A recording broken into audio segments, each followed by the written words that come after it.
Hello everyone, मैं आलोक यादव स्वागत करता हूं आपका यूट्यूब चैनल आरकल क्लासेस में। दोस्तों, आज के इस वीडियो में हम लोग पर्यावरण के ही अपने सीरीज को आगे बढ़ाते हुए पर्यावरण के नए टॉपिक पारिस्थितिकी और पारिस्थितिकी तंत्र को समझेंगे, देखेंगे पारिस्थितिकी और पारिस्थितिकी तंत्र क्या है, पारिस्थितिकी तंत्र के घटक क्या हैं, पारिस्थितिकी और पारिस्थितिकी तंत्र किस प्रकार से एक दूसरे से भिन्न है। तो चलिए शुरू करते हैं अपना ये नया टॉपिक।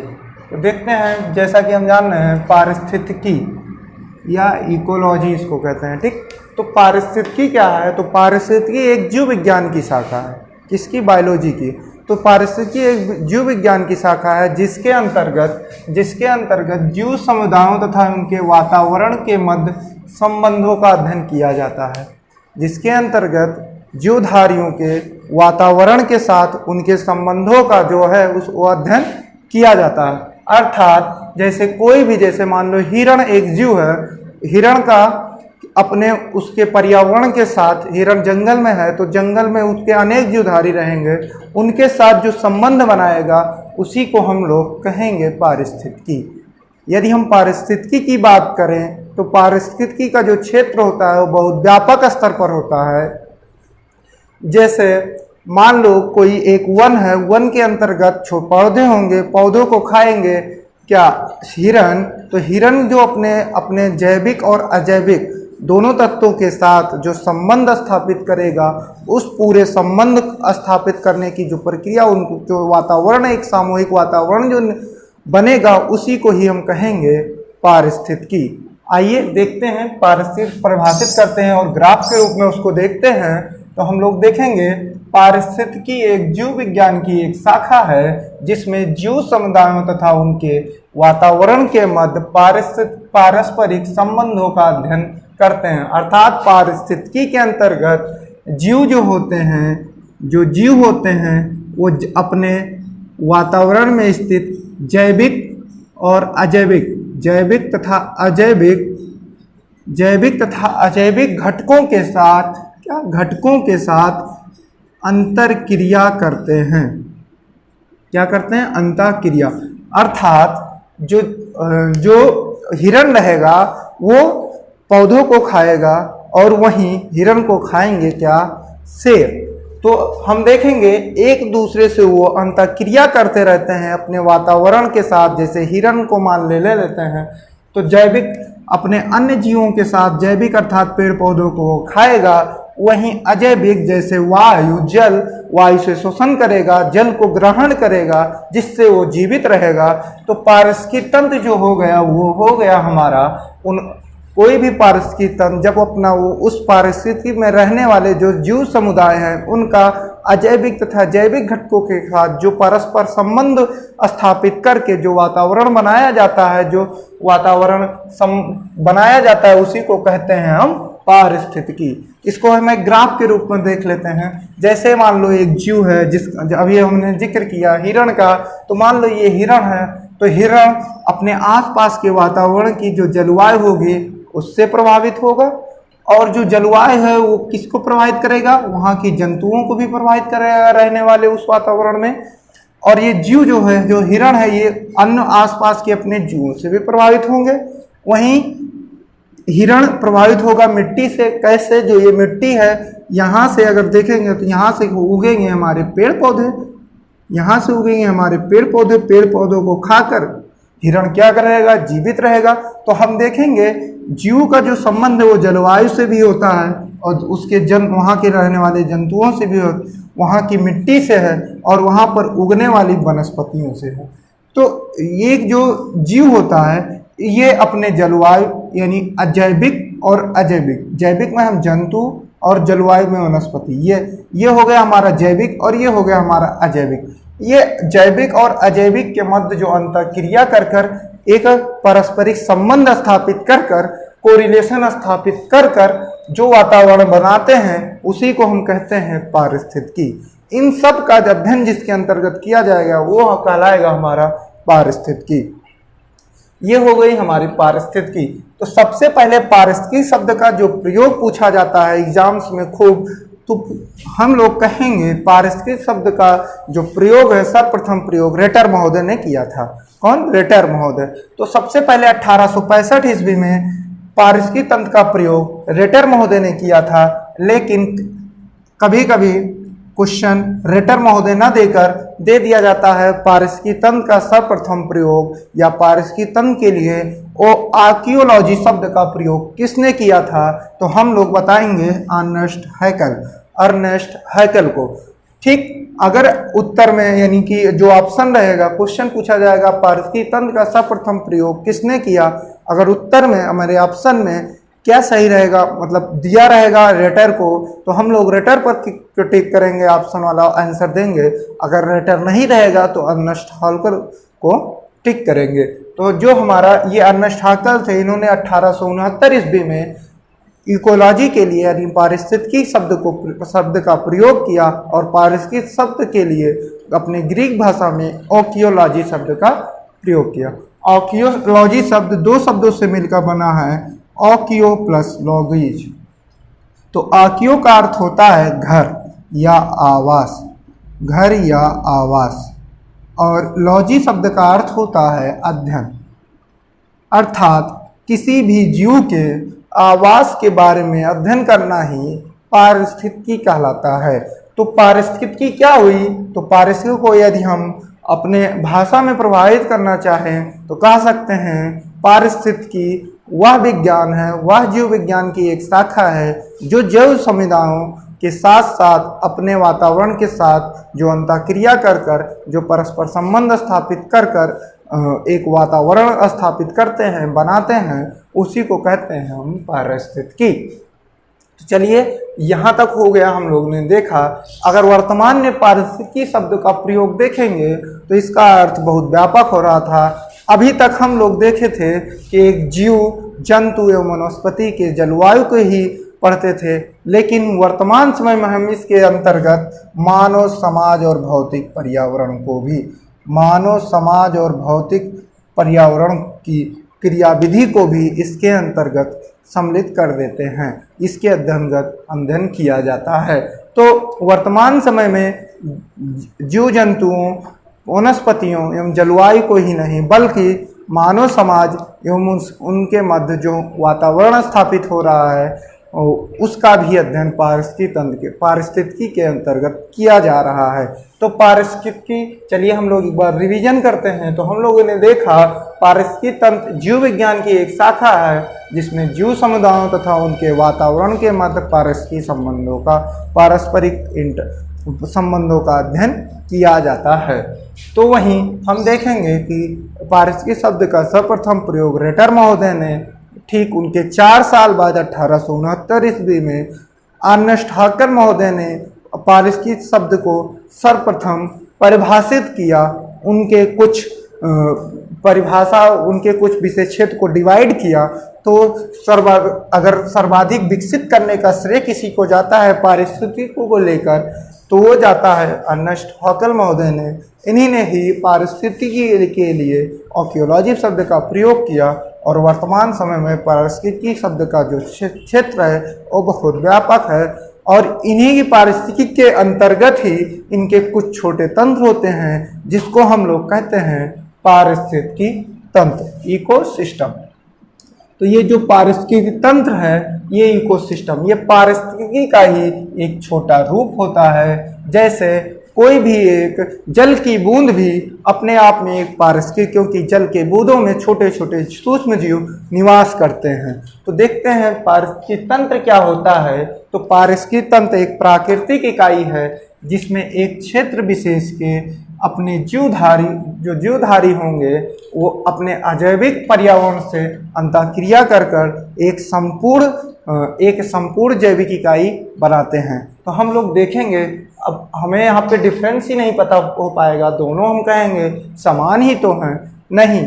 यहाँ पर हम लोग देखे थे पारिस्थितिकी में, वहाँ पर कोई एक क्षेत्र विशेष की आवश्यकता नहीं थी। जो भी जीव थे अपने वातावरण में कोई भी जीव था, अर्थात उसका जो क्षेत्र था वो व्यापक था। वहीं यदि हम एक विशेष क्षेत्र की बात कर देंगे, एक क्षेत्र विशेष की बात कर देंगे, तो ये हमारा उसका छोटा रूप हो जाता है। जैसे अभी हमने बताया कि एक जल की बूंद भी अपने आप में एक पारिस्थितिकी तंत्र का उदाहरण है।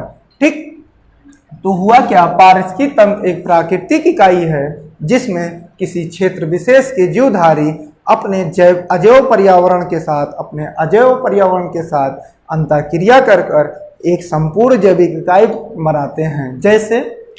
जैसे मान लो कोई एक जीव है, जैसे हिरण को ही मान लेते हैं। हिरण वन क्षेत्रों में रहता है, तो वह हिरण क्या करेगा, अपने जैविक मतलब अपने पर्यावरण से, ये एक जीवधारी जैविक है, तो ये क्या करेगा, अपने पर्यावरण से जल को ग्रहण करेगा और वायु को भी श्वसन में उपयोग करेगा। इन दोनों के माध्यम से, और पौधे जो यहाँ पे पौधे रहेंगे, इनसे भी क्या लेगा, इनसे भी ऊर्जा ग्रहण करेगा और इन दोनों के माध्यम से क्या बनेगा, पारिस्थितिकी तंत्र, एक जैविक वातावरण बनेगा। इसी को हम लोग कहते हैं क्या, पारिस्थितिकी तंत्र। अर्थात पारिस्थितिकी तंत्र एक प्राकृतिक इकाई होता है जिसमें एक क्षेत्र विशेष में जो जीवधारी होते हैं वो अपने अजैविक पर्यावरण के साथ संबंध स्थापित कर एक संपूर्ण जैविक इकाई का निर्माण करते हैं।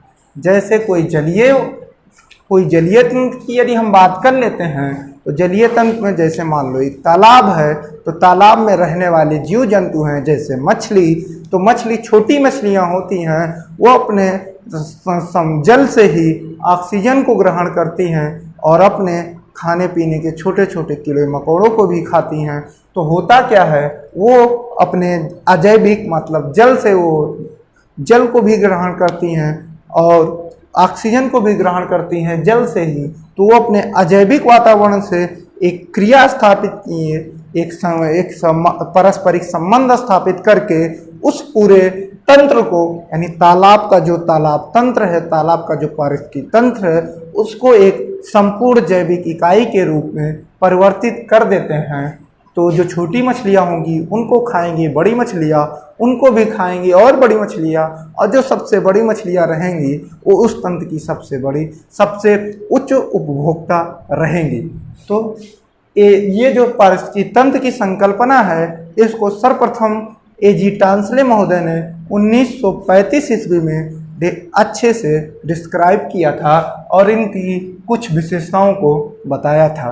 तो पारिस्थितिकी तंत्र है, तो ये पारिस्थितिकी तंत्र होता है, इसकी कुछ होती हैं विशेषताएं। तो आइए उन विशेषताओं को भी हम लोग देख लेते हैं, क्या होती हैं इनकी एक विशेषताएं।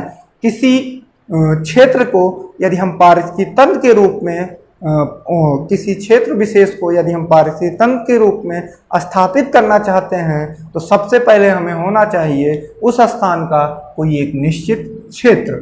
यदि जैसे अभी हमने देखा कि एक छोटी सी जल की बूंदें भी एक अपने आप में पारिस्थितिकी तंत्र का उदाहरण होती हैं, वहीं एक तालाब, एक समुद्र भी जो इतना विशाल है, वो भी एक पारिस्थितिकी तंत्र का ही उदाहरण है। यदि हम समुद्र की बात करेंगे तो समुद्र इतना विशाल होता है, लेकिन अगर उसके एक तट पर हम जाके देखेंगे तो वहाँ पर जो जीवधारी अपने क्रियाओं को करते हैं, वही दूसरे तट पर भी देखेंगे तो वही सेम क्रियाएं दूसरे तट पर भी वहाँ के रहने वाले जीवधारी करते होंगे। तो हम देखेंगे एक समुद्र जो हुआ, ये भी एक पारिस्थितिकी तंत्र का उदाहरण हुआ, वहीं एक छोटी सी जल की बूंद भी पारिस्थितिकी तंत्र का उदाहरण होती है। जो ये छोटी सी जल की बूंद है, इसमें छोटे छोटे जीव उत्पन्न होते हैं और ये जीव यहाँ से अपने पर्यावरण से, अपने वातावरण से अपना संबंध स्थापित करके अपने आप को जीवित रखते हैं। तो ये इस पूरे तंत्र को ही हम लोग क्या कहते हैं, पारिस्थितिकी तंत्र। तो पारिस्थितिकी तंत्र के लिए सबसे जरूरी होता है एक निश्चित क्षेत्र का होना। तो निश्चित क्षेत्र, यदि हम एक क्षेत्र विशेष में जाएंगे तो उस क्षेत्र विशेष को ही उस पारिस्थितिकी तंत्र के रूप में रखेंगे। दूसरी इसकी विशेषता होगी एक कार्यशील इकाई। अर्थात कार्यशील इकाई अर्थात हम कह सकते हैं कि जो जैविक होंगे और अजैविक वस्तुएं होंगी या अजैविक घटक होंगे और जैविक घटक होंगे, उनके बीच होगा इंटरेक्शन। इंटरेक्शन से होगा, अर्थात जैसे मान लेते हैं हम लोग, जो हिरण है वो क्या करेगा, वो जल को ग्रहण करेगा। जल को ग्रहण करने के लिए वो क्या करेगा, छोटे पौधों को भी खाएगा, श्वसन भी करेगा और जल को भी ग्रहण करेगा, स्वयं को क्या करने के लिए, जीवित रखने के लिए। अर्थात वह वातावरण के साथ क्या कर रहा है, अंतःक्रिया कर रहा है। अर्थात वह जो हिरण हुआ वो क्या कर रहा है, कार्य कर रहा है, एक प्रकार से कार्यशील है। तो जो कार्यशील इकाई हुई वो हुई जो हिरण कर रहा है, जो अपना जल को ग्रहण कर रहा है, अपने द्वारा पेड़ पौधों को खा रहा है, तो वो क्या कर रहा है, एक कार्य कर रहा है। कार्य अर्थात कार्यशील है वो। तो पारिस्थितिकी तंत्र के लिए हमारी जो दूसरी विशेषता होगी वो होगी उस जैविक वस्तुओं, जैविक घटकों का कार्यशील होना। अर्थात पारिस्थितिकी तंत्र के लिए जो दूसरी सबसे महत्वपूर्ण विशेषताएं होंगी, उस पारिस्थितिकी तंत्र में स्थित जो जैविक घटक होंगे वो होंगे क्या, क्रियाशील। अर्थात क्रियाशील जब तक नहीं होंगे तो वो पारिस्थितिकी तंत्र नहीं रह जाएगा। और यदि पारिस्थितिकी तंत्र को बनाना है, उसको बनना है तो उस तंत्र को, तो उसके लिए जरूरत पड़ेगी कार्यशील का होना। ठीक, अब आते हैं, हम लोगों ने देखा पारिस्थितिकी तंत्र के लिए एक सुनिश्चित क्षेत्र का होना आवश्यक है। दूसरी बात होना क्रियाशील अर्थात जैविक और अजैविक घटकों के बीच अंतःक्रिया का होना बहुत आवश्यक है। अब तीसरे बात की आते हैं तो ये है हमारा खुला तंत्र। अर्थात पारिस्थितिकी तंत्र जो होता है वो एक खुला तंत्र होता है। खुला तंत्र का मतलब ये नहीं हुआ कि इसकी बाउंड्रियां खुली रहेंगी। खुला तंत्र का मतलब ये हुआ कि यहाँ जो ऊर्जा का जो निवेश होगा, ऊर्जा का जो निवेश होगा वो सीधे ग्रहण होगा। यहाँ से मतलब यहाँ से ऊर्जा का होगा क्या, निवेश, और यहाँ से होगा उत्पादन। तो यहाँ पे क्या होता है, यहाँ पे ऊर्जा का सीधे सीधे निवेश होता है। अर्थात यदि हम इसको उदाहरण के रूप में समझे तो देखेंगे, यदि कोई भी चिड़ियाघर है उसमें एक शेर बंद है, तो शेर अगर बंद है तो वहाँ पर जो उस शेर को भोजन दिया जा रहा है वो अगर किसी व्यक्ति के द्वारा या प्रशासन के द्वारा, चिड़ियाघर प्रशासन के द्वारा उपलब्ध कराया जा रहा है, तो वह खुला तंत्र नहीं होगा। क्योंकि वहाँ पर जो शेर है उसके द्वारा कोई भी कार्यशीलता नहीं कर जैविक पर्यावरण अजैविक घटकों के साथ क्रियाशील नहीं है, तो हमें देखा जाएगा तो वो बंद तंत्र का उदाहरण होगा। तो एक पारिस्थितिकी तंत्र के लिए, और वो पारिस्थितिकी तंत्र का भी उदाहरण नहीं हुआ। तो अर्थात हमें पारिस्थितिकी तंत्र के लिए एक खुले तंत्र का होना बहुत आवश्यक है। वहीं यदि हम इसकी चौथी बात करें तो इसमें है, इसकी अपनी एक अलग उत्पादकता होगी। अपनी अलग उत्पादकता से मतलब क्या है, इस पारिस्थितिकी तंत्र में, इस पारिस्थितिकी तंत्र के अंतर्गत ही प्रत्येक स्तर के जो जीव होंगे वो अपनी उत्पादकता को, अपने लिए भोजन का निर्माण, अपने लिए भोजन खुद उत्पादित करेंगे। जैसे यदि हम वन क्षेत्र को मानते हैं तो वन क्षेत्र में देखेंगे कि जो पेड़ पौधे हैं, अगर वन को एक पूरी पारिस्थितिकी तंत्र को वनीय पारिस्थितिकी तंत्र के अंतर्गत, स्थलीय पारिस्थितिकी तंत्र के अंतर्गत यदि हम देखेंगे तो पौधे क्या हो जाएंगे, वो उत्पादक का कार्य करेंगे। क्या कार्य करेंगे, उत्पादक का कार्य करेंगे, और इन्हीं पौधों को खाएंगे। कौन से उत्पादक, उपभोक्ता, प्राथमिक उपभोक्ता। तो इन्हीं पेड़ पौधों को खाएंगे प्राथमिक उपभोक्ता। अर्थात प्राथमिक उपभोक्ता भी अपने लिए पेड़ पौधों को भी उत्पाद बनाएंगे, और प्राथमिक उपभोक्ता भी पेड़ पौधों को खुद ग्रहण करेंगे। यदि किसी दूसरे के द्वारा उसको ग्रहण करते हैं तो वो पारिस्थितिकी तंत्र के अंतर्गत नहीं आएंगे। अर्थात हम लोगों ने देखा था जैसे कि जो पारिस्थितिकी तंत्र का तभी निर्माण होगा जब पारिस्थितिकी तंत्र जो होगा तभी निर्माण होगा जब जो जीवधारी होंगे वो अपने अजैविक पर्यावरण के साथ क्या करेंगे, अंतःक्रिया करेंगे, तभी हमारा निर्माण होगा पारिस्थितिक तंत्र का। यदि यहाँ पर जो प्राथमिक उपभोक्ता हैं वो पौधों तक खुद न जाकर किसी दूसरे के या प्रशासन के द्वारा, जैसे अभी हमने उदाहरण दिया था हिरण का, हिरण को जैसे शेर में, जैसे चिड़ियाघर में शेर है तो शेर को यदि उसका भोजन चिड़ियाघर प्रशासन के द्वारा प्रदान किया जा रहा है तो वह अपनी कोई उत्पादकता नहीं कर रहा है, तो वह पारिस्थितिक तंत्र का उदाहरण नहीं हो सकता है। तो पारिस्थितिक तंत्र के लिए क्या करनी पड़ेगी, जैविक वातावरण के साथ अजैविक वातावरण के साथ क्या करनी पड़ेगी, अंतःक्रिया करनी पड़ेगी। तो अंतःक्रिया इसके लिए उत्पादक, तो अब ये हमारी चौथी विशेषता हुई कि पारिस्थितिक तंत्र के लिए, इस पारिस्थितिक तंत्र की जो विशेषता है उसमें चौथी विशेषता है वो है इसकी उत्पादकता। तो इसकी पारिस्थितिक तंत्र को बनाने के लिए इसकी उत्पादकता को बनाए रखना ही इसका चौथी विशेषता है। तो हम लोगों ने देखा एक पारिस्थितिक तंत्र के अंतर्गत एक सुनिश्चित क्षेत्र का होना, एक कार्यशील इकाई का होना, एक खुला तंत्र होना और एक इसकी अपनी उत्पादकता होना आवश्यक है। तभी कोई तंत्र पारिस्थितिक तंत्र का रूप धारण कर सकता है जब ये चार विशेषताएं उनके अंतर्गत निहित हों या समाहित हों। तो हम देखेंगे एक पारिस्थितिक तंत्र, तो पारिस्थितिक तंत्र होता क्या था, पारिस्थितिक तंत्र के अंतर्गत किसी क्षेत्र विशेष में, देखिए हम परिभाषा से ही स्पष्ट कर लेंगे इनकी विशेषताएं क्या होंगी। परिभाषा से ही स्पष्ट है, एक प्राकृतिक इकाई जिसमें एक क्षेत्र विशेष के अर्थात एक सुनिश्चित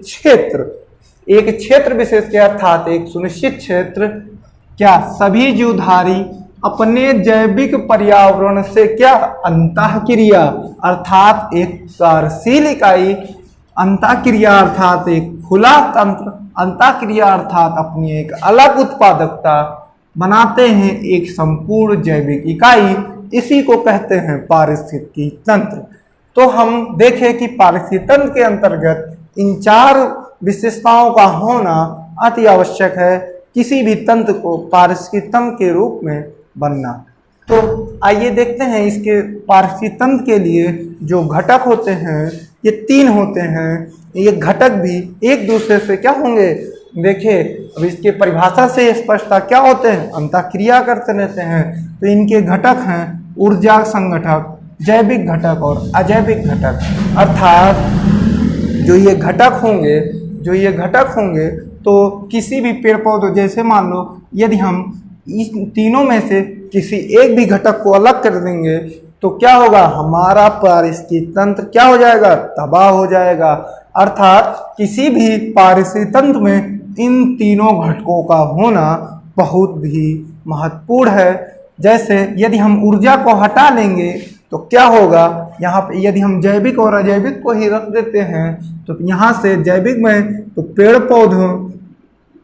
पेड़ पौधे यदि ये ऊर्जा ग्रहण सूर्य से ऊर्जा नहीं मिलेगी, पेड़ पौधे तो प्रकाश संश्लेषण नहीं करेंगे, अपना विकास नहीं करेंगे। यदि पेड़ पौधे विकास नहीं करेंगे तो क्या हो जाएगी, पेड़ पौधों की संख्या में कमी और प्राथमिक उपभोक्ता भी क्या करने लगेंगे, मरने लगेंगे। यदि वो मरने लगें तो होगा क्या, तो उसके ऊपर जो तंत्र होंगे, जो द्वितीय उपभोक्ता होंगे, तृतीय उपभोक्ता होंगे, वो भी अपना भोजन नहीं ग्रहण कर पाएंगे और जब नहीं ग्रहण कर पाएंगे तो उनकी भी संख्या, तो पूरा का पूरा हमारा पारिस्थितिक तंत्र क्या हो जाएगा, तबाह हो जाएगा। अगर यदि मान लेते हैं हम जैविक वातावरण ही नहीं है, जैविक घटक ही नहीं है, अर्थात हम दे दिए गए यहाँ से ऊर्जा, सूर्य की ऊर्जा प्रदान कर दी गई और यहाँ पे जल प्रदान कर दिया गया, वायु प्रदान कर दिया गया, लेकिन यहाँ पर जैविक चीज़ें ही नहीं उपलब्ध, जैविक घटक ही नहीं उपलब्ध है, तो हमारा कोई भी तंत्र पारिस्थितिक तंत्र नहीं बन पाएगा। यदि यही हम बात कर लें, जैविक अजैविक घटक को हटा दिया जाए और ऊर्जा और जैविक को प्रदान कर दिया जाए तो क्या होगा, ऊर्जा भी मिलेगी और जैविक में जैसे जो हिरण है, पेड़ पौधे हैं, वो भी अपना विकास ही नहीं कर पाएंगे अजैविक घटक के साथ। अर्थात हम कह सकते हैं किसी भी पारिस्थितिक तंत्र में इन तीनों घटकों का होना उतना ही आवश्यक है जितना कि इन तीनों का एक दूसरे के साथ अंतःक्रिया करना। अर्थात हम कह सकते हैं ये जो संघटक होते हैं ये किसी भी पारिस्थितिकी तंत्र में बहुत ही महत्वपूर्ण भूमिका निर्वाहन करते हैं। तो ये तो रहा हमारा पारिस्थितिकी तंत्र क्या है। पारिस्थितिकी तंत्र की संकल्पना A.G. टांसले महोदय ने 1935 में दी। इसको मोस्ट इम्पॉर्टेंट कर लीजिएगा, यहाँ से खूब क्वेश्चन पूछे जाते हैं। इसके बाद इनकी कुछ विशेषताओं को जाना और इनमें क्या संगठक हैं इनको जाना। यदि हम पारिस्थितिकी तंत्र को मजबूत करेंगे, यदि हमें पारिस्थितिकी तंत्र को मजबूत करना है तो हमें संख्या पिरामिड को मजबूत बनाना होगा। अर्थात संख्या पिरामिड को क्या बनाना होगा, सीधा बनाना होगा। यदि हम संख्या पिरामिड को सीधा बनाएंगे अर्थात उसके आधार को ज़्यादा विस्तृत रखेंगे तो हमारा पारिस्थितिकी तंत्र उतना ही ज़्यादा स्ट्रांग होगा, मजबूत होगा। जैसे संख्या पिरामिड में क्या होता है, सबसे पहले आते हैं उत्पादक, दूसरा होते हैं हमारे प्राथमिक उपभोक्ता, तीसरे होते हैं द्वितीयक उपभोक्ता, इसके आगे भी होते हैं तृतीयक उपभोक्ता। तो हम संख्या पिरामिड में यदि हम देखेंगे, यदि हम उत्पादक के अंतर्गत हम देखते हैं पेड़ पौधे, हिरण, प्राथमिक उपभोक्ता, द्वितीयक उपभोक्ता, शेर। तो यदि हम प्राथमिक उत्पादक की जो संख्या है यदि हम उनको बढ़ाएंगे, यदि हम इनको बढ़ा देंगे तो होगा क्या, यदि इनकी संख्या विस्तृत कर देंगे तो हिरण को अपना भोजन बहुत आसानी से मिल जाएगा। तो हिरणों का होगा क्या, विकास। जितना विकास हिरण का होगा शेर के लिए भी जो भोजन होगा उतने ही आसानी से मिल जाएगा। यदि हम पारिस्थितिकी तंत्र को ऐसा करने से क्या होगा, जो संख्या पिरामिड होगा वो उतना ही मतलब संख्या पिरामिड क्या हो जाएगा, वो सीधा बनेगा। यदि हम संख्या पिरामिड में जो उत्पादक हैं उनकी संख्या को घटा देंगे, जैसे मान लो जो पेड़ पौधे हैं उनकी संख्या कम हो गई तो जो हिरण होंगे ये पेड़ पौधों को पर ही अपना जीवन निर्वाह करते हैं। तो होगा क्या, ये हिरण जो होंगे वो पेड़ पौधों को ही 2 से 3 दिन में या 4 दिन में, 1 महीने में ख़त्म कर देंगे। उसके बाद जो हिरण होंगे वो भी मरने लगेंगे और हिरण के ऊपर जो आश्रित शेर हैं वो भी मरने लगेंगे। तो हमारा जो पारिस्थितिकी तंत्र है वो हो जाएगा तबाह और पारिस्थितिकी तंत्र धीरे धीरे करके नष्ट हो जाएगा। इसलिए पारिस्थितिकी तंत्र को यदि हमें मजबूत बनाए रखना है तो हमें उत्पादक के अर्थात संख्या पिरामिड के आधार को मजबूत बनाना होगा। अर्थात उत्पादक की जो संख्या है उसको बढ़ाना होगा। तो यदि हम बात करें पारिस्थितिकी तंत्र के मजबूत होने की तो हम देखेंगे संख्या पिरामिड का होना महत्वपूर्ण है। इससे पहले एक बात को और समझ लेते हैं। अगर मान लो यहाँ पे एक पारिस्थितिकी तंत्र है, नदी पारिस्थितिकी तंत्र। जैसे मान लो जब कोई नदी समुद्र में प्रवेश करती है तो क्या होता है, तो समुद्र का कुछ जल और नदी का कुछ जल, जहाँ पे दोनों जल जहाँ पे मिल जाते हैं, यहाँ पे मान लो दोनों जल मिल रहे हैं तो होगा क्या, जहाँ पे दोनों जल मिल जाते हैं इस क्षेत्र को कहते हैं किस नाम से, इकोटोन के। क्या नाम कर रखते हैं इस जोन का, इकोटोन। तो कारण क्या हुआ, यहाँ पर कुछ विशेषताएं नदीय पारिस्थितिकी तंत्र की होंगी, वहीं कुछ विशेषताएं समुद्र की भी होंगी, समुद्रीय पारिस्थितिकी तंत्र की। तो इनके जो बीच का जो भाग होगा उसको हम कहेंगे इकोटोन। तो इकोटोन जो होता है वो दो पारिस्थितिकी तंत्र के जो बीच का क्षेत्र होता है कहलाता है हमारा इकोटोन। तो चलिए हमने संख्या पिरामिड की बात कर ली, इसके साथ ही साथ हम ऊर्जा पिरामिड की भी बात कर लेते हैं। तो ऊर्जा पिरामिड को सर्वप्रथम 1942 में, कब ऊर्जा पिरामिड की बात सर्वप्रथम 1942 में लिंडमैन महोदय ने किया था। लिंडमैन महोदय ने बताया था 1942 ईस्वी में। इन्होंने क्या कहा, इन्होंने ये बताया कि जो ऊर्जा पिरामिड होता है अर्थात ऊर्जा का जो प्रवाह होता है किसी एक श्रेणी से अर्थात उत्पादक से जब दूसरे श्रेणी में वो जाता है तो उसका सिर्फ और सिर्फ उस ऊर्जा का 10% भाग ही दूसरी श्रेणी को प्राप्त होता है।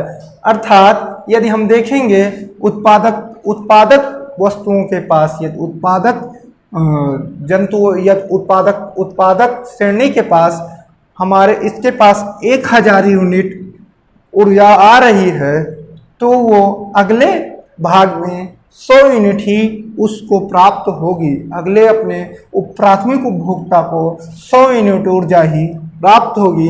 वहीं यदि हम द्वितीय उपभोक्ता की बात करेंगे तो द्वितीय उपभोक्ता को 10% ऊर्जा ही प्राप्त होगी। यदि हम तृतीय उपभोक्ता की बात करेंगे तो तृतीय उपभोक्ता को मात्र 1% ऊर्जा ही प्राप्त होगी। इसी को लिंडमैन ने कहा ऊर्जा ह्रास का नियम और इसी को ही लिंडमैन के ऊर्जा के 10% नियम भी कहते हैं। 10% का नियम भी कहते हैं। 10% का नियम अर्थात जो ऊर्जा होती है वो एक स्तर से दूसरे स्तर में जाने पर 10% ही पहुंच पाती है। अर्थात किसी भी स्तर में जो ऊर्जा पहुंचती है वो 10% पहुंचती है, लेकिन जिस ऊर्जा का ह्रास होता है उसका परसेंटेज कितना होता है? 90%। अर्थात कभी कभी क्वेश्चन पूछ लिया जाता है कि एक स्तर से दूसरे स्तर में जाने पर ऊर्जा का कितना परसेंट भाग ह्रास में चला जाता है, तो हम उत्तर वही अपना याद रखेंगे कि लिंडमैन ने बताया था 10% का नियम, लेकिन तो उन्होंने ये क्या बताया था? 10% ऊर्जा दूसरे स्तर में जाती है, ये नहीं बताया कि 10% ऊर्जा का ह्रास हो जाता है। तो ह्रास जो होता है वो 90% ऊर्जा का होता है, 10% ऊर्जा का नहीं। तो इसलिए जो जैसे कि एक कोई भी पोषण स्तर हुआ, ये हो गया मान लो उत्पादक, तो उत्पादक से जब हम प्राथमिक उपभोक्ता उसको खाएंगे, किसी जैसे मान लो ये हो गई घास, तो घास को यदि हिरण खा रहा है तो घास को यदि सूर्य से 1000 यूनिट ऊर्जा मिली तो क्या हो जाएगा? 1000 यूनिट ऊर्जा मिली तो हुआ क्या? जो घास को खाया हिरण उसको 100 यूनिट ऊर्जा गई, लेकिन जो हिरण को खाया अर्थात शेर उसको मात्र 10% ऊर्जा ही प्राप्त हुई। तो ये रहा हमारा लिंडमैन का ऊर्जा ह्रास नियम। तो ये जो ऊर्जा पिरामिड होता है, तो ऊर्जा जो पिरामिड होता है ये हमेशा बनता है कैसे? सीधा। और यदि हमें पारिस्थितिकी तंत्र को मजबूत करना है तो हमें जो संख्या पिरामिड है उसको सीधा रखना अनिवार्य है, जबकि ऊर्जा पिरामिड स्वयं ही सीधा हमेशा बनता है। दोनों को याद रखेंगे। यदि हम जब यहाँ पर पिरामिड की बात कर रहे हैं तो जीवभार पिरामिड को भी हम लोग समझ लेते हैं। यहीं पे जीवभार पिरामिड को, तो जो स्थल भाग का जीवभार पिरामिड होता है वो हमेशा बनता है क्या? सीधा। अर्थात जो उत्पादक होंगे, जो उत्पादक स्तर पे जो जीवधारी होंगे वो क्या कहेंगे? उनका जो भार होगा वो ज़्यादा होगा। जैसे जैसे उनको खाने का स्तर देखा जाएगा उनके भार में कमी आएगी। जैसे हम देखेंगे वन में, तो वन में अगर मान लो उत्पादक हो गए पेड़ पौधे, उसके बाद क्या आएंगे? उनके प्राथमिक उपभोक्ता हिरण आ जाएंगे। यदि वन से हिरण की तुलना करेंगे तो उनका जो जीवभार होगा वो कम होता जाएगा। धीरे धीरे ऐसे ऊपर द्वितीय उपभोक्ता के पास जाएंगे तो उनका जीवभार और कम होगा, और उससे ऊपर जाएंगे तो उनका जीवभार और कम होगा। अर्थात स्थल में जो पिरामिड, जीवभार का जो पिरामिड बनेगा वो बनेगा हमारा सीधा। वहीं यदि हम समुद्रों में जाएंगे, समुद्र में या जलीय पारिस्थितिकी तंत्र में जाएंगे तो होगा क्या? जो हमारा जीवभार का जो पिरामिड बनेगा वो बनेगा हमें उल्टा। क्या बनेगा? उल्टा। उसका कारण क्या है? जैसे जो जलीय तंत्र में यदि हम गए तो सर्वप्रथम प्लैंकटन होते हैं जिनका भार बहुत ही कम होते हैं, और इन्हीं प्लैंकटन को ही, फाइटोप्लैंकटन को ही खाती हैं हमारी छोटी मछलियाँ। तो छोटी मछलियाँ तब क्या हुआ, जो प्लैंकटन था उनसे थोड़ा जीव भार, जो उनका जो भार था छोटी मछलियाँ उनसे ज़्यादा भारी हुई। वहीं यदि हम छोटी मछलियाँ को खाएंगी, बड़ी मछलियाँ जिसके हम क्रेटेसिस बोलेंगे, तो वो उनका जो भार होगा वो और बड़ा होगा। इसके बाद अंत में आएगी हेरिंग मछलियाँ, जो जिसमें व्हेल आएंगी, जो लगभग 100 हाथियों के टनों के बराबर, 10 हाथियों के टन वजन के बराबर होती हैं भार के। तो हम देखेंगे जो हमारा जलीय तंत्र में या समुद्रों में जीवभार का जो पिरामिड मिलेगा वो हमें मिलेगा उल्टा, अर्थात उसमें जो उत्पादक होंगी उनका जीवभार, उत्पादक का जो जीवभार होगा वो होगा हमारा कम। क्या होगा? कम होगा। वहीं यदि हम उपभोक्ता की बात करेंगे, जैसे जैसे उनकी श्रेणी बढ़ती जाएगी वैसे वैसे जीवभार भी बढ़ता जाएगा। तो क्या होगा, जो सबसे ऊपर का स्तर होगा, पोषण स्तर होगा, वो हमेशा क्या होगा? बड़ा होगा, अर्थात वहाँ का जो पिरामिड होगा वो उल्टा बनेगा। अर्थात कह सकते हैं हम वहाँ पर उत्पादकता की जो जीवभार है वो कम होगी। लेकिन वहाँ पर भी जलीय तंत्र में भी क्या होगा? संख्या पिरामिड को उच्च रखना, मतलब सीधा रखना अनिवार्य तथ्य हो जाएगा। वहाँ पर भी जो संख्या पिरामिड होगा वो उल्टा नहीं बन सकता है। यदि उल्टा बनेगा तो होगा हमारा फाइटोप्लैंक्टन कम, और फाइटोप्लैंक्टन यदि छोटी मछलियाँ नहीं पाएंगी तो उनका हो जाएगा विनाश। यदि उनका विनाश हो गया तो बड़ी मछलियों का भी हो जाएगा विनाश, और ये पूरा का पूरा पारिस्थितिकी तंत्र ही क्या हो जाएगा? ध्वस्त हो जाएगा। इसीलिए समुद्र में भी ये संख्या पिरामिड का बनना, सीधा बनना उतना ही आवश्यक है जितना कि स्थल भाग में संख्या पिरामिड का सीधा बनना। तो ये रहा हमारा संख्या पिरामिड, ये रहा हमारा ऊर्जा पिरामिड, और ये रहा हमारा जीवभार पिरामिड। अब इसी के अंतर्गत इसी का एक पार्ट है खाद्य श्रृंखला। खाद्य श्रृंखला अर्थात एक स्तर होता है, जैसे पेड़ पौधों को खाते हैं चूहे को खाता है सर्प को खाता है मोर, और मोर को खाते हैं अपघटक। तो यहाँ पे हम देखेंगे जो खाद्य श्रृंखला होती है, खाद्य श्रृंखला उतनी ही मजबूत होगी तभी उतना मजबूत होगी जब इनके खाद्य श्रृंखला में, जब जैसे मान लो सर्प हैं, सर्प को खाने के लिए कई चीज़ें उस तंत्र में, पारिस्थितिकी तंत्र में उपलब्ध होंगी। अर्थात जैसे पेड़ पौधे हुए वो चूहे को खाएंगे। पेड़ पौधे जो होंगे वो सूर्य से ऊर्जा ग्रहण करेंगे, जो ये पूरी श्रृंखला बनती है, इसी को कहते हैं खाद्य श्रृंखला। और यदि हम पोषण स्तर की बात करेंगे तो सबसे पहले पेड़ पौधे हुए, उनको खाए कौन?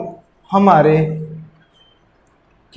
हिरण या चूहे को खाया सर्प। अभी हम यहाँ पे देखते हैं कि खाद्य श्रृंखला होती है, इसमें होता क्या है? खाद्य श्रृंखला के अंतर्गत खाद्य श्रृंखला तभी मजबूत होगी, पारिस्थितिकी तंत्र तभी उतना ही मजबूत होगा जितना कि हमारी खाद्य श्रृंखला मजबूत होगी। खाद्य श्रृंखला अर्थात किसी भी स्तर के जीव के लिए जितने ही वैरायटी के पोषण स्तर पाए जाएंगे, अर्थात सांप के लिए जितना ही खाने का ऑप्शन रहेगा उतना ही सांप के जीवन स्तर में होगी क्या? वृद्धि। यदि सांप के लिए सिर्फ चूहा पर ही डिपेंड रहा तो सांप क्या हो जाएगा? यदि चूहों की संख्या हुई कम तो सांप का जो जीवन है वो पड़ जाएगा किसमें? अंधकार में। यदि यही सांप की बात करें तो यदि इन्हें सांप के लिए भी एक भोजन हो जाए मेढक, तो क्या होगा? जो ये हमारा पारिस्थितिकी तंत्र है, यदि चूहे नहीं रहेंगे तो सर्प अपना भोजन मेढक को ही बना लेगा, तो होगा क्या? यहाँ का जो पारिस्थितिकी तंत्र है वो मजबूत हो जाएगा। इसी को कहते हैं हम लोग जब एक श्रृंखला बने तो इसको कहेंगे खाद्य श्रृंखला। जब यही श्रृंखला जब श्रृंखला में कई चीज़ें आ जाती हैं, मतलब कई ऑप्शन आ जाएं, तो उसको क्या कहते हैं हम लोग? खाद्य जाल। क्या कहते हैं? खाद्य जाल। जहाँ पर खाद्य जाल का निर्माण होगा, जितना अधिक खाद्य जाल का निर्माण होगा, अर्थात किसी भी स्तर के पोषण स्तर के लिए जितना ही अधिक ऑप्शन रहेंगे, वहाँ पर जो पारिस्थितिकी तंत्र है उतना ही अधिक करेगा विकास। यदि हम बात करें पारिस्थितिकी तंत्र के समस्या को लेकर, तो हम देखेंगे वनों का विनाश। तो वनों का विनाश भी एक पारिस्थितिकी तंत्र के लिए समस्या हो जाएगी। यदि वनों का विनाश होता रहा ऐसे ही, तो होगा क्या? हमारे प्राथमिक उत्पादक जो हो जाएंगे वो हो जाएंगे कम। तो प्राथमिक उत्पादक के कम होने से हमारा होगा क्या? प्राथमिक उपभोक्ता भी हो जाएंगे हमारे कम। प्राथमिक उपभोक्ता के कम होने पर द्वितीयक उपभोक्ता का भी जीवन बढ़ जाएगा, किसमें? संकट में। तो ये जो हमारा पारिस्थितिकी तंत्र है वो हो जाएगा ध्वस्त। तो ये प्रदूषण भी बहुत बड़ी समस्या हो रही है। जलवायु परिवर्तन को देखें तो जलवायु परिवर्तन से भी पारिस्थितिकी तंत्र को नुकसान पहुंच रहा है। जैसे जहां पर होते थे बर्फ, अब वहां पे होने लगे क्या? जहाँ पे पड़ते थे बर्फ, वहाँ पे हो गई पिघलने लगी, वहाँ पे आने लगी बाढ़। अन्य क्षेत्रों में आने लगी बाढ़। जहाँ पर होता था सूखा, वहाँ पर पड़ने लगा बाढ़। जहाँ पर आती थी बाढ़, वहाँ पर पड़ने लगा सूखा। तो वो वहाँ का जो पूरा पारिस्थितिकी तंत्र है वो हो जाएगा परिवर्तन। अर्थात जहाँ पर मरुस्थल थे वहाँ पर हो गए जल, और जहाँ पर जल थे वहाँ पर हो गया मरुस्थल। तो पूरा का पूरा हमारा पारिस्थितिकी तंत्र विफल हो जाएगा। यदि हम फूड चेन की बात करें, अभी बताएं, यदि फूड चेन में किसी एक ही चीज़ को हटा दिया जाए तो हमारा फूड चेन, जो हमारा पारिस्थितिकी तंत्र है, वो हो जाएगा क्या? ध्वस्त। तो फूड चेन में यदि हम इसके पारिस्थितिकी तंत्र के पोषण स्तर की बात करें तो इसमें 3 आते हैं। उत्पादक, क्या होते हैं? उत्पादक, फिर उपभोक्ता, और तीसरी बात आती है अपघटक। अपघटक पारिस्थितिकी तंत्र में सबसे पहले होते हैं क्या?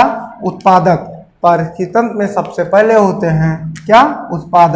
उत्पादक ये क्या होते हैं? अब इनके लिए भोजन कर, उस पारिस्थितिकी तंत्र के लिए भोजन का निर्माण करते हैं। जो उपभोक्ता होते हैं इन्हीं को ग्रहण कर अपना भोजन ग्रहण करते हैं। और जो उपभोक्ता होते हैं, यहाँ से जो मृत जीव हो जाते हैं उनका क्या करते हैं? अब सूक्ष्म जीव, ये जो अपघटक होते हैं, ये कवक और शैवाल होते हैं। ये क्या करते हैं? ये जो जीव जंतु मर जाते हैं पृथ्वी पर, उनको क्या करते हैं?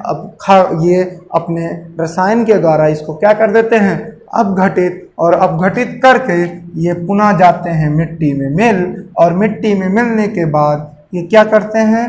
प्राथमिक उत्पादक को बढ़ाते हैं। मतलब प्राथमिक उत्पादक को क्या करते हैं? भूमि को उर्वरा बनाकर उनका फिर से निर्माण कर देते हैं। फिर क्या करते हैं? उपभोक्ता इसको खाते हैं। उपभोक्ता से फिर ये उपभोक्ता यदि डैमेज होते हैं, मरते हैं, तो फिर ये अपघटक अपना काम करते रहते हैं। और यही जो प्रोसेस है ये चलता रहता है। इसी को कहते हैं पोषण स्तर।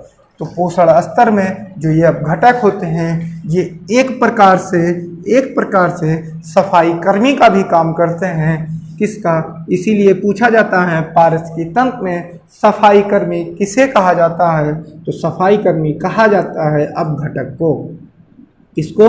अपघटक को। पारिस्थितिकी तंत्र का जो सफाई कर्मी है वो अपघटक है। कारण क्या है? कारण ये है कि ये जो उपभोक्ता हैं, जब ये उपभोक्ता या उत्पादक जब ये कहीं पर भी क्या होते हैं, इनका डेथ होता है, तो वहाँ पर पहुँच जाते हैं अपघटक। वहाँ पर पहुँच जाते हैं और अपघटक, तो अपघटक करते हैं क्या है? अपघटक करते हैं इन दोनों के जो जीव होंगे, इनको रसायन के द्वारा कर देंगे अपघटित कर उर्वरा भूमि में मिला देंगे, और जिससे भूमि हो जाएगी क्या? हमारी उर्वर। और ऐसी ही प्रक्रिया चलती रहेगी। और ये अर्थात हुआ क्या? ये जो हमारे जो जीव जंतु यहाँ से जो मरे हुए थे, अब इनकी क्या हो गई, सफाई हो गई, पृथ्वी से क्या हो गई, सफाई हो गई। सफाई करके कहाँ मिला दिए, भूमि में मिला दिए।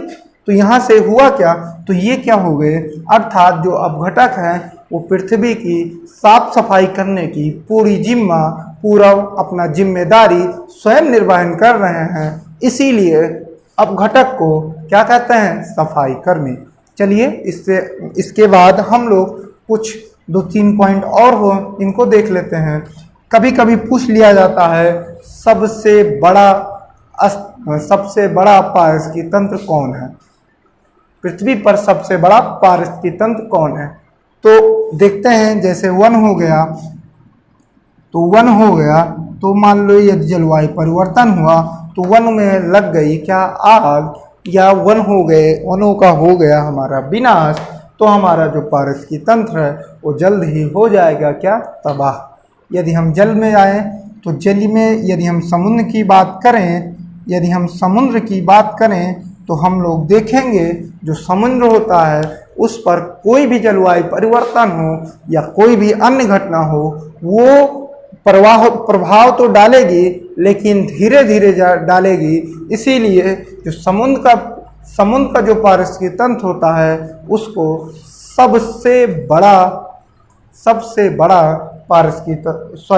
अस्थाई पारिस्थितिकी तंत्र कहा जाता है। क्या कहा जाता है, सबसे अस्थाई पारिस्थितिकी तंत्र। यदि हम सबसे बड़े पारिस्थितिकी तंत्र की बात करें तो हम जानते हैं पृथ्वी पर 71% भागों पर जल पाया जाता है और 29% भागों पर ही क्या है, स्थलीय भाग है। तो हम क्या हुआ यहाँ से, तो हम देखेंगे यदि समुद्र, तो यहाँ पर देखेंगे तो पृथ्वी पर 5 महासागर हैं, 5 महासागर अर्थात 5 समुद्र, तो 5 समुद्रों की जो संख्या है वो है 71% भागों पर। यदि हम पृथ्वी पर सबसे बड़े पारिस्थितिकी तंत्र की बात करेंगे तो होगा क्या, जब समुद्रों की संख्या ज़्यादा है तो सबसे बड़ा क्या हो जाएगा, हमारा समुद्री पारिस्थितिकी। तो यहाँ से हमें 2 क्वेश्चन मिले, सबसे बड़ा पारिस्थितिकी तंत्र भी समुद्र का ही होता है और सबसे अस्थाई पारिस्थितिकी तंत्र भी समुद्र का होता है।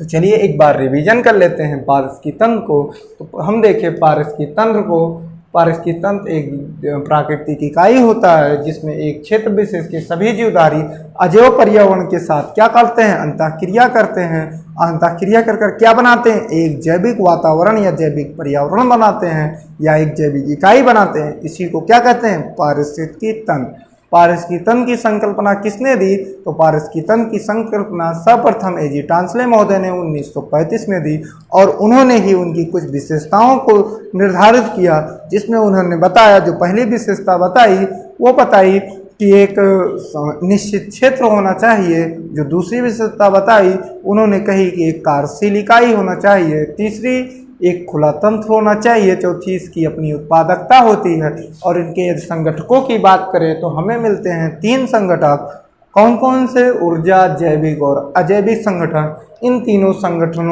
संगठकों के बगैर पारिस्थितिकी तंत्र संभव नहीं है। यदि इन तीनों में से किसी एक संगठक को निकाल दिया जाए तो पारिस्थितिकी तंत्र नहीं रह जाएगा। यदि हम 2 पारिस्थितिकी तंत्रों के बीच के क्षेत्र की बात करें तो किस नाम से जाना जाता है, इकोटोन। जैसे कोई घास हो, ये रहा हमारा घास का पारिस्थितिकी तंत्र और ये रहा हमारा वन का पारिस्थितिकी तंत्र। ये जहाँ पर घास और वन दोनों मिलते हैं तो इन दोनों के क्षेत्र को, सम्मिलित क्षेत्र को ही कहते हैं क्या, इकोटोन। क्या कहते हैं, इकोटोन। तो 2 पारिस्थितिकी तंत्रों के सम्मिलित क्षेत्र को, जहाँ पर 2 पारिस्थितिकी तंत्रों की विशेषता पाई जाती है, कहलाता है हमारा इकोटोन। तो ये रहा हमारा इकोटोन। इसके बाद हम लोगों ने संख्या पिरामिड पर बात की और संख्या पिरामिड देखा कि संख्या पिरामिड जितना ही अधिक सीधा होगा उतनी ही हमारी पारिस्थितिकी तंत्र की मजबूती होगी। वहीं ऊर्जा पिरामिड को बात करें तो ऊर्जा पिरामिड की लेकर, मतलब पारिस्थितिकी तंत्र में ऊर्जा प्रवाह को लेकर सर्वप्रथम बात किसने की थी, लिंडमैन महोदय ने 1982 में। और इन्होंने ही ऊर्जा से संबंधित 10% का नियम भी प्रतिपादित किया। उन्होंने बताया किसी एक स्तर से दूसरे स्तर में जाने पर ऊर्जा का 90% ह्रास हो जाता है और 10% ही उस दूसरे स्तर को प्राप्त होता है। अर्थात कह सकते हैं कि एक स्तर से दूसरे स्तर में जाने पर ऊर्जा मात्र 10% ही प्राप्त होती है। वहीं यदि हम बात करें किसको पोषण स्तर को लेकर, तो हम लोगों ने देखा 3 पोषण स्तर पाए जाएंगे, उत्पाद, उपभोक्ता और अपघटक। उपभोक्ता के अंतर्गत 2, प्राथमिक उपभोक्ता और द्वितीयक उपभोक्ता। और अपघटक को ही सफाई कर्मी, पारिस्थितिकी तंत्र का ही सफाई कर्मी कहा गया। और इनके यदि हम सबसे बड़े पारिस्थितिकी तंत्र की बात करें तो जलीय पारिस्थितिकी तंत्र, और सबसे स्थायी पारिस्थितिकी तंत्र की बात करेंगे तो समुद्री पारिस्थितिकी तंत्र होगा। ये रहा हमारा पारिस्थितिकी और पारिस्थितिकी तंत्र। आशा करते हैं यहाँ से इस वीडियो से आप लोगों को भी पारिस्थितिकी और पारिस्थितिकी तंत्र के कॉन्सेप्ट को समझने में आसानी होगी। और यहाँ से इस वीडियो को देखकर आप आशा करते हैं कि लाभान्वित हुए होंगे, और यहाँ से आपके जो क्वेश्चन गलत रहे होंगे अब वो आशा करते हैं नहीं होंगे, और इन दोनों के पारिस्थितिकी और पारिस्थितिकी तंत्र के कॉन्सेप्ट को भली भांति से समझ लिए होंगे। चलते हैं, मिलते हैं जल्द ही अपने अलग वीडियो में अलग टॉपिक्स के साथ। तब तक के लिए थैंक्स।